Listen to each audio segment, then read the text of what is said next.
विशेषता बुझ्नु पर्यो जनताले। र जति बेला जनतालाई भोट माग्न यी पोलिटिकल पार्टीका एक्टिभिस्टहरू जान्छन् त्यति बेला उहाँहरूले आफ्नो सदुपयोग गर्नु पर्यो।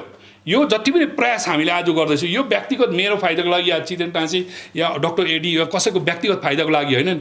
यो त जनतालाई सोचेर नागरिक समाजलाई सम्झेर हामीले मुद्दा उठाएको नि, किनभने यो माध्यमबाट नै जनताले यो कुरो बुझ्न पाउनेछन्।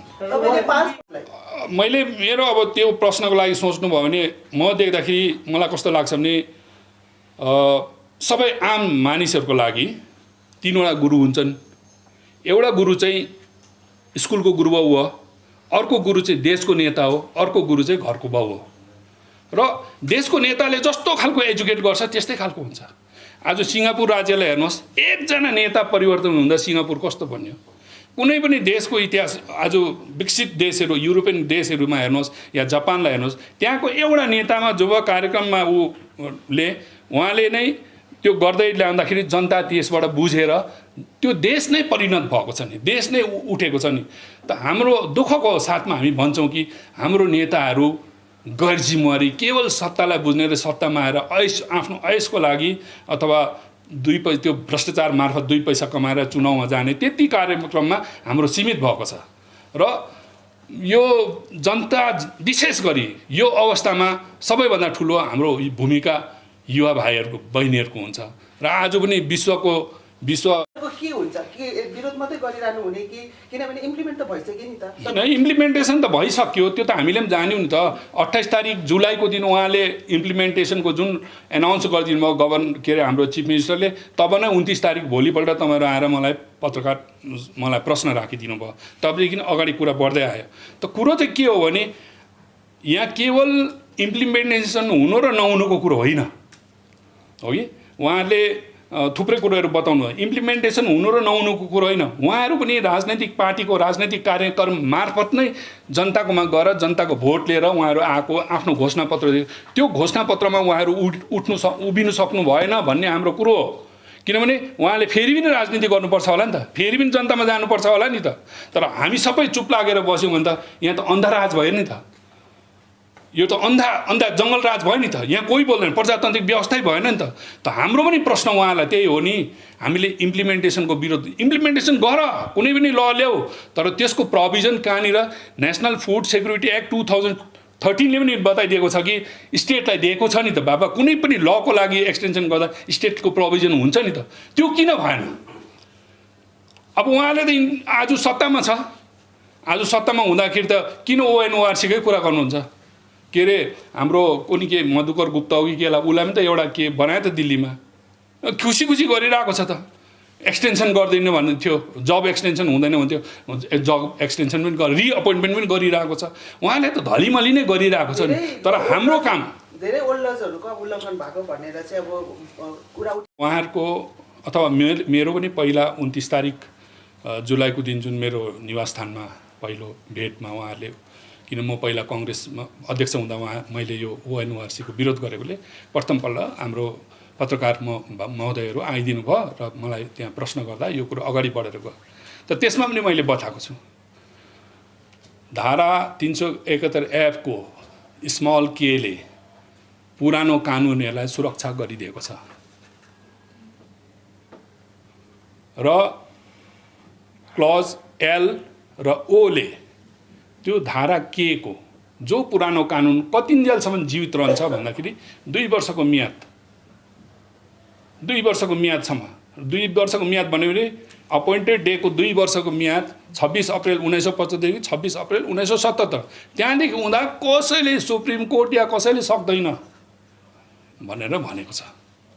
र आज सिक्किमको जनताले बुझ्नुपर्छ, खासमा यति बिघ्न थुप्रो हाम्रो अन्जान अवस्थामा सिक्किममा पछि ती कानुनहरू सबलाई हामी चुनौती दिन सक्छौँ। यहाँसम्म कि 1979 मा जुन बिल नम्बर 79 ल्यायो त्यो पनि असंवैधानिक छ, गैर संवैधानिक छ। सिक्किमे 32 को 32 सिट सिक्किमेको हो, आज पनि जिउँदो छ, तर यो कसैले माग गरेको छैन, कसैले लडिदिएको छैन। सिक्किम सरकारहरू लडिदिएको छैन, सिक्किम सरकार जनप्रतिनिधिहरू लडिदिएको छैन। त्यसकारण र जुन ओएनओआरसीकै पर्टिकुलरली तपाईले राखेको प्रश्नमा भन्नु भने 8 मई 73 को त्रिपक्षीय सम्झौताको बेसिक एन्ड राइटको प्यारा 3 मा रोमन 1 मा फुड एन्ड सिभिल सप्लाइज कसको प्यारोगेटिभमा राखेको छ? सिक्किम एसेम्ब्लीको। त्यसरी नै गभर्मेन्ट अफ सिक्किम एक्ट 1974 त्यसको सेक्सन 20 मा food and civil supplies Sikkim एसेम्ब्लीको प्यारोगेटिभभित्र राखिएको छ। Those are old laws. त्योदेखि उता आरसी पौडेल साहबको जजमेन्ट होस् या सुरेन्द्र प्रसादको जजमेन्ट होस् या डिमोनिटाइजेसनको समयमा गृहमन्त्रीले तत्कालीन वित्त मन्त्रीलाई लेखेको कुरा स्टेट ब्याङ्क अफ सिक्किमको चिठी 16 तारिक नोभेम्बर 2016 को कुरो होस् या त ministry of home एफेयर्सबाट छिगेल Tashi home सेक्रेटरीले लेखेको कुरा होस् र अझै साधारण रूपमा तपाईँलाई बताउनु हो भने एकदमै सामान्य तौरमा बोल्नु भने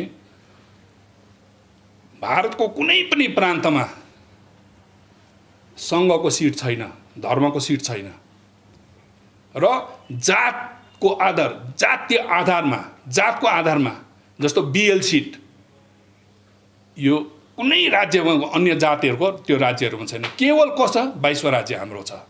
त्यो पनि कसले गरेको छ?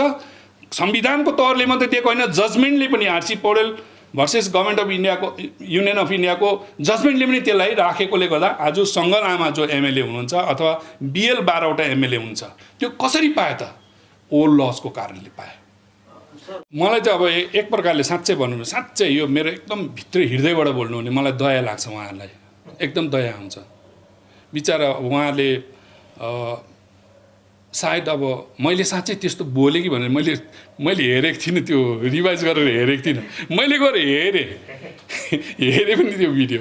मैले सुरुमै भनेको रहेछु सिक्किमको जित भयो, RC Poudel versus union of India र के अरे Surendra Prasad versus state of सिक्किमको जुन जजमेन्ट आयो त्यो सिक्किमको जित भयो। अब भन्नुहोस् तपाईँहरूलाई म प्रश्न गर्छु तपाईँहरूलाई, मैले के बङ्गालको जित भयो भन्नु कि मैले गोर्खाको जित भयो भन्नु? मैले कसलाई जित भयो भन्नु? उहाँलाई थाहा पनि छ, उहाँको संस्थामा धेरै विशिष्ट व्यक्तिहरूलाई थाहा छ। 2006 मा जब जीएम राई जिउँदो हुनुहुन्थ्यो त्यति बेला पनि मैले उहाँ छितेन साहब त जिउँदै हुनुहुन्छ, उहाँहरूलाई मैले सँगै ल्याउनु कोसिस 2006 मा बुझ्नुभयो, मैले भेटाएर बात गराउनु कोसिस गरेको। तर पछि गएर उहाँले सिङताममा त्यो के श्रीवास्तवको पुतला जलाइदिँदाखेरि त्यो घटना बिग्रेर गयो। भन्नुको मतलब मलाई के फाइदा छ? मलाई के फाइदा छ? म कङ्ग्रेसको प्रेसिडेन्ट हुँदा सिब्ल्याक र गोर्खा जागरण एउटा टेबल टक गराउँदा मलाई के फाइदा छ? म त चुनाव हार्ने मान्छे हो, म तयारी छु नि, फाइदा केही छैन। तर यसमा जो प्रवीण भाइले राख्नुभयो नि प्रश्न, तपाईँहरूले बुझ्नुहोस्, यो बुझेको छैन जनताले। प्रवीण भाइले जुन चाहिँ राख्नुभयो बहुसङ्ख्यक कसरी हारेको छ, यो मेरो प्रश्न हो। बहुसङ्ख्यक कसरी हारेको छ? आज उहाँले भन्नुहुन्छ, अब यो कुरा त तपाईँले मलाई अलग्गै इन्टरभ्यू लिनुपर्छ, यसलाई ठुलो टाइम लाग्छ, थुप्रो टाइम लाग्छ मैले भन्नुभयो भने। किनभने हेर्नुहोस् है, चाहे जति नै ठुलो कुरा गरौँ, हाम्रो 250 लाग्ने ठाउँ कहाँ हो? सिट माग्ने ठाउँ कहाँ हो? Representation of Sikkim subject act 1974 हाम्रो 250 नै त्यही हो, जसलाई मान्यता 371 एफको सुरुवातले गरेको छ। अन्त उहाँहरूले मुद्दा लगाइरहेछ हाइकोर्टमा। म यस्तो कुराहरू जान्नु चाहदिनँ कि अब तपाईँहरूले सन्दर्भ निकालिहाल्नु भयो। अब एकपट्टि उहाँहरूले रिप्रेजेन्टेसन अफ सिक्किम सब्जेक्टको आधार 74 को आधारमा उहाँले कुरा पनि गर्नुहुन्छ, अर्कोपट्टि उहाँहरूले फेरि यो कुरालाई अर्कै पाराले लानुहुन्छ। जस्तो आरसी पौडेल व्यक्ति चाहिँ सिक्किमे हो, के अरे यहाँ हाम्रो सुरेन्द्र प्रसाद चाहिँ सिक्किमे होइन, कहाँ लग्यो? अब हेर्नुहोस् त, मैले एउटा दुईटालाई क्लब गरेर भनेको छु, RC Poudel versus union of India र Surendra Prasad versus government of Sikkim judgement जुन चाहिँ आयो सिक्किमको पक्षमा आयो भनौँ। अब मैले कसको पक्षमा भन्नु? लु भनिदिनुहोस्, तपाईँहरूले भनिदिनुहोस्, तपाईँहरूले मलाई। अन्त एकजना पर्टिकुलर व्यक्ति जो सुरेन्द्र प्रसादले त के गरेको थियो, एउटा जबको लागि गरेको थियो नि त। जबमा चाहिँ किन सिक्किम सब्जेक्ट होल्डरले पाउँछ, हामीले किन पाउँदैन? त्यो जब पर्टिकुलर उस त्यसको मेरिट हेर्नुहोस् न, केसको मेरिट के छ त्यहाँ छ। वेयरएज आरसी पौडेल साहबको केसमा के छ मेरिट? के छ मेरिट? उहाँको दुईटा मेरिट छ। एउटा छ सेकुलरिजमको संविधानमा सेकुलरिजम प्रिएम्बलमा भएकोमा सङ्घ सिट कसरी भयो, र बिएल सिट चाहिँ जनसङ्ख्याको आधारमा छैन, रिप्रेजेन्टेसन अफ के अरे 1950-51 को लाई उल्लङ्घन गर्छ भनेर भनेको छ। अब उहाँहरू चुनाव मुद्दा लड्नुभयो, 14 वर्ष मुद्दा लड्नुभयो। 14 वर्ष लड्दाखेरि आज उहाँहरूको संस्थाको ठुलो व्यक्तिहरू त्यति बेला विधानसभा 1974 to 79 ठुलो नेता पनि हुनुहुन्थ्यो, 79 to 84 पनि नेता हुनुहुन्थ्यो। तपाईँहरूलाई म यो प्रश्न गर्नु भने मैले डकुमेन्ट देखाउनुपर्छ। मैले आज ल्याइनँ मैले तपाईँहरूलाई। विधानसभामा उहाँहरूले बोलेको म तपाईँहरूलाई देखाइदिन्छु। त्यति बेला के बोल्नुभयो, र त्यति बेलाको नेता श्रीमान भण्डारी साहबले हाउसमा बोल्नुभयो र भन्नुभएको छ। यहाँ कतिजना आज मन्त्री हुनुहुन्छ यो विधानसभामा, त्यति बेला मन्त्री त्याग्नु भयो, विधायक हुनुहुन्छ विधायक त्याग्नु भयो, तपाईँले विरोध गर्नुभयो जब नेपाली सिट गयो। अब आज नेपाली सिट त कहाँ, आज त हामी एउटा कन्फ्युजनमा छौँ। उहाँहरूले मुद्दा राख्नु भएको छ, उहाँलाई मन नदुख्नु पर्ने। उहाँले एउटा भनेको छ इमिग्रेन्ट, नेपालीलाई इमिग्रेन्ट भन्ने भन्छ। उहाँले त फरेनर भनिरहेछ त। गोर्खा के अरे नेपाली त फरेनर हो, विदेशीलाई नेपालको मान्छेलाई पो के अरे नेपाली भनिन्छ त। गोर्खा मात्रै हो नेटिभ्स भनेको छ त। हामीले भनेको होइन, कसैले भनेको छैन, कानुनले पनि भनेको छैन, पुरानो कानुनले भनेको छ। अब यस्तो कुराहरू ल्याएर अब थुप्रो कुरा छ, यो कुराहरू गरेर त थुप्रो डकुमेन्ट पनि देखाउनुपर्छ। There are two things in this, in यो क्वेसन। एउटा कुरा हो, पक्का हो, पार्लियामेन्ट्री इलेक्सनमा पार्लियामेन्ट्री यो डेमोक्रेसीमा एउटा विधायक भएर जनप्रतिनिधि भएर उहाँले भाग लिनुपर्छ विधानसभामा। तर अर्को पक्ष म सँगसँगै उहाँलाई भन्छु, सिक्किम विधानसभाको अध्यक्ष महोदय श्री एलबी दासलाई मैले काङ्ग्रेसको पक्ष अध्यक्षको हैसियतमा पनि भनेको छु, मेरो व्यक्तिगत उसमा मैले भनेको छु कि जुन घटना प्रथमपल्ट हाम्रो पवन चामलिङ साहब जो विपक्ष नेता हुन्छ, उहाँले विधानसभामा पार्टिसिपेट गर्नु त्यति बेला जानुभयो। आफ्नो 10-11 जना त्यति बेला विधायक हुनुहुन्थ्यो, बिजेपीमा गइहालेको थिएन। त उहाँहरू जाँदाखेरि जुन ग्यालेरीबाट जुन प्रकारको एउटा असभ्यताको एउटा प्रकाष्ठ त्यहाँ प्रजातन्त्रको मन्दिरभित्र घटना घट्यो।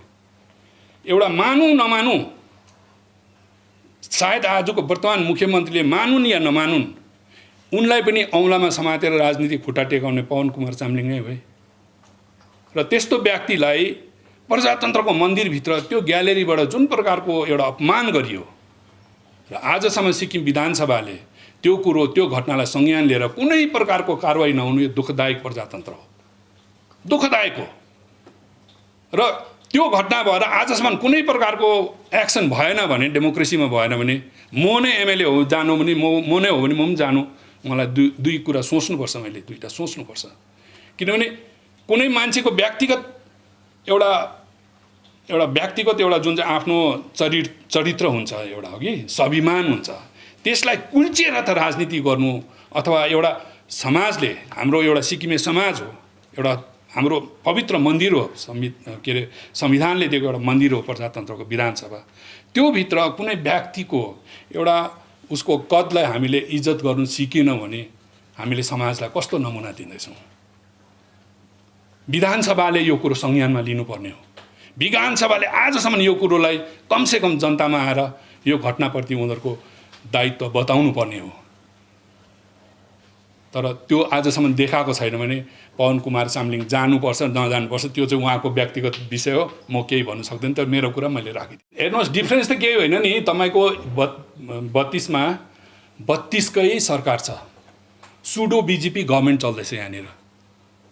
किनभने चामलिङ साहब पनि एनडिएको के अरे घटक दलै हो भनेपछि who is opposition here? Nobody is opposition here. So त्यो आज ओपोजिसन भइदिएको भए नागरिक समाज जन्मिने नै थिएन नि।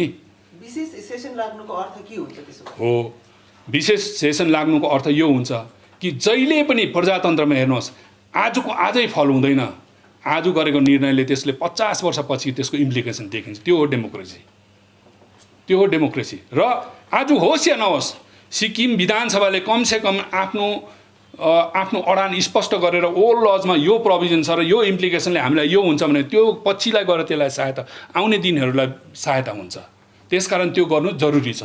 यसले हुन्छ इम्प्याक्ट। हामी सानो राज्य हो, 543 जनाको संसदमा जसको 303 जना भाजपा सरकारको अगाडि हाम्रो केही लाग्नेवाला छैन।